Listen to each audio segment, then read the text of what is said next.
예수회가 그러면 정치적인 세력과 관련이 있냐? 뭐 단도직입적으로 한번 물어요. 우리가 드루킹 뭐 그 얘기도 엄청 많던데요. 네. 좀 어렵다 그거는. 그건 진짜 어려운 주제인데 정교분리라는 게 있죠. 그렇죠. 네, 정교분리가 정치와 교회, 종교는 분리돼야 한다. 분리돼야 된다. 이게 사실 두 가지 함의가 있어요. 사실은 그게 뭐냐면은 첫 번째는 뭐냐면은 막스 베버라는 사회학자가 근대화는 탈주술화다라는 얘기를 하거든요. 네. 다시 말하면은 종교적인 거라든지 이런 주술적 사고로부터 사회가 이렇게 벗어나는 거, 이거를 근대의 중요한 표징으로 보죠. 그러니까 중세 같은 거 생각하면 될 거예요. 물론 중세 시대 주교님들 같은 분들이 행정권을 사용을 했죠. 그러니까 그거는 교권뿐만 아니라 그 지방을 통치하는 권한까지 갖고 있었다. 그 이유는 그 중세 때 기록들을 보면은 주교나 이렇게 고위 성직자들이 왕의 비서나 이런 걸 많이 하거든요, 실제로. 4세기 때 이후에 특히 5세기 때 그러니까 400년대 지나가지고 로마 제국이 붕괴되기 시작하거든요. 그러면서 고전 교육에 대한 그 파운데이션 토대가 완전히 무너져 버려요. 무너져 버려가지고 교양 수준이 확 떨어지거든요. 근데 제국은 고사하고 그냥 시라도 그러니까 도시라도 통치하기 위해서는 문자를 해동력이 엄청 중요해요. 근데 누가 해요? 그러니까 학교나 이런 게 다 망했는데.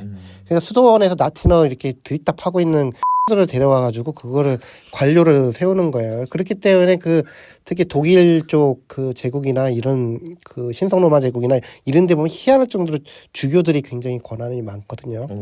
뭐 프랑스 뚜르의 그리고리우스도 마찬가지로 이 사람은 주교면서도 거의 시장 역할을 한단 말이죠.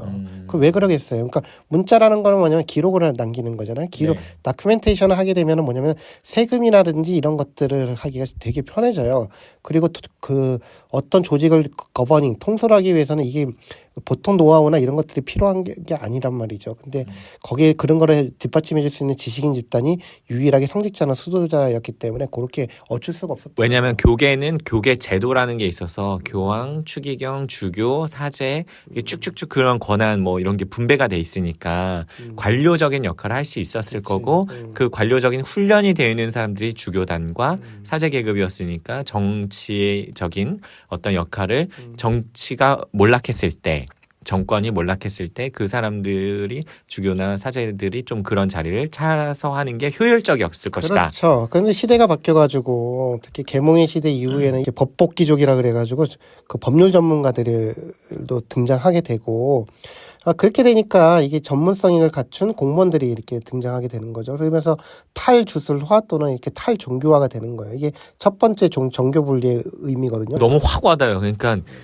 지금 새로운 전문 지식인들이 생겼으니 더 이상 사제 계급이나 주교단들이 그런 행정적인 것들의 전문가들일 필요가 없다는 거잖아요. 그치, 지.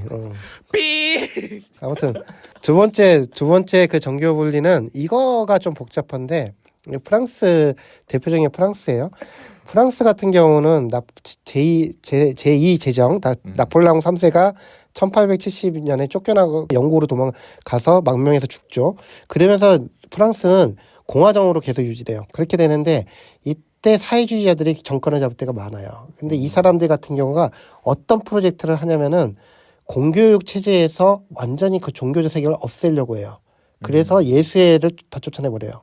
왜냐하면 예수회는 사교육에서 엄청 두각을 나타낸 조직이잖아요. 그렇죠. 대표적인 경우가 그 뭐 가스통 바슐라르 특히 시몬 르 베이유 이런 사람들이 나온 학교가 있어요. 그게 루이 르그랑이라고 루이 대왕 그 학교인데 이거 예수의 학교였어요. 클레르몽 그 학교였는데 이게 다 국유화돼가지고 그 프랑스는 대학들이 다 그 공교육화돼 있잖아요. 이게 바로 이때 이거를 정교분리라고 얘기를 해요. 그러니까 두 가지 의미가 있는 거예요. 다시 말하면 첫 번째는 뭐냐면은 근대화되는 과정에서 과도했던 종교 권력의 영역을 영적인 부분으로 환원시키는 작업이 하나가 있고 이게 정교분리고 두 번째는 뭐냐면은 사회주의자들이나 이런 진보적인 세력들이 종교교육이나 이렇게 한쪽으로 그 특정 바이어스돼 있는 것들을 이데올로기적으로 바이어스돼 있는 거를 이게 막기 위해 가지고 그 종교색을 빼버리는 그게 정교분리가 있는 거죠. 이 두 가지가 조금 개념적으로 다르다는 거. 근데 한국교회 같은 경우는 정치에 대해서 굉장히 두드러기가 되는데 이거는 아까 전에 첫 번째 정교분리도 그렇고 두 번째 정교분리도 그렇고 종교의 과도함을 방지하기 위한 거거든요. 근데 한국 교회에서 유달리 정교 분리 얘기를 하면서 정치적 발언을 하지 말라고 하는 거는 이거 골 때리는 거예요. 이거는 그 어떤 것도 비정치적일 수가 없어요. 그거는 우리 정치적으로 너무 정치적인 거 아니야? 이 얘기 자체가 굉장히 정치적인 발언이거든요. 왜 그러느냐?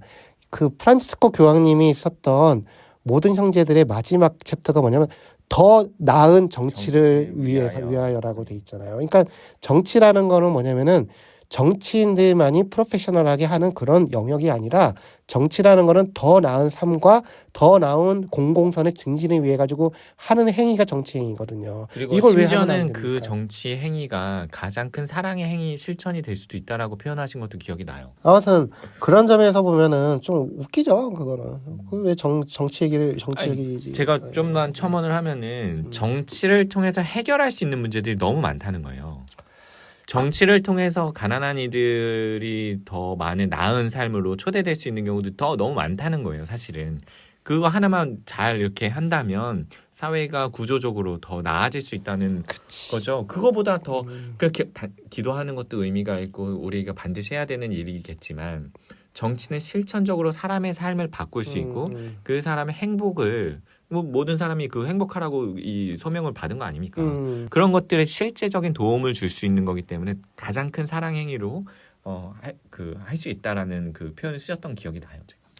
그렇죠. 이거를 예수회 쪽에서는 뭐라고 부르는 에드보카시라고 부르죠. 그 에드보카시가 사실 그거거든요. 공공선을 위해서 정책이나 편견이나 이런 것들을 바꾸는 거, 우리의 회심, 사회적인 회심 이런 게 에드보카시죠. 물론 에드보카시라는 말 자체는 누군가를 대신해서 말한다, 대변한다는 뜻이긴 한데 뭐 지금 우리가 사용하는 에드보카시 오늘날에 사용하는 에드보카시는 굉장히 넓어요. 이거는 로비도 에드보카시의 일종이고 뭐 그런 거.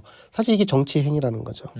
종교가 정치적인 행위를 하지 말라는 얘기는 그거는 진짜 말이 안 된다고 생각이 들어요. 그러면 마이너한 이슈지만 얘기가 나온 김에 제가 기억하기로는 미국의 1800 몇 년대가 90년대 후반일 거예요. 1890년.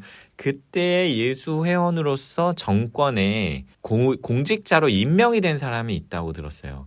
그리고 1900년대 초반쯤에 교황청에서 그런 일이 이제 일어나지 않게 하려고 사제의 경우에 직무 수행을 하는 그 사제로 서품 받은 이들의 경우에는 국가의 공직을 맡아서는 안 되는 법이 발령이 된 걸로 알고 있는데 뭐 법을 자세하게는 아니더라도 이런 내용들에 있어서는 사제가 그 정치적인 행위를 하는 위치에 가는 거에 대해서는 분명히 제한이 있는 건 사실인 것 같아요. 저는 잘 모르겠는데 제가 알기로는 미국 상원의원인가 한 명이 사제가 상원의원하고 했던 걸로 알고 있고 예수회에서 공무원이 되고 하는 거는 그 얘기예요. 예. 유명한 경우는 그거죠. 그 니카라과 거예요. 아무튼 그 산디니스타 혁명정선이라고 있어요. 그러니까 그 센트럴 아메리카가 재밌어요. 거기가 역사가 되게 교회가 좀 재밌는데 니카라구아랑 엘살바도르가 가톨릭의 정치 참여에 굉장히 희한한 특이 케이스예요. 엘살바도르 같은 경우는 교회가 정치적인 변혁을 추동하고 난 다음에 그 다음에 멈췄어요. 선을 넘지 않았어요. 대표적인 경우가 그 루틸리오 그란데 신부님하고 특히 그 로메로 대주교 같은 경우. 그래서 교회 루틸리오 그란데 신부님 최근에 그 우리 예수에서 10억 신부님이시죠. 2월달인가 그때 10억 됐죠. 더 자세한 내용은 그 7월달에 저희들 세미나니까 그때 오시면 돼요. 컨퍼런스 있으니까. 아무튼 그 넘지 않았는데 그 니카라고 하는 교회가 굉장히 적극적으로 혁명 거기에 들어가요. 그러니까 엘살바도르는 교회는 중재 역할을 해요. 그런데 반면에 니카라과에서는 성직자들과 수도자들이 내각에 들어가요. 그 대표적인 분들이 예수회 쪽이었어요. 예수회.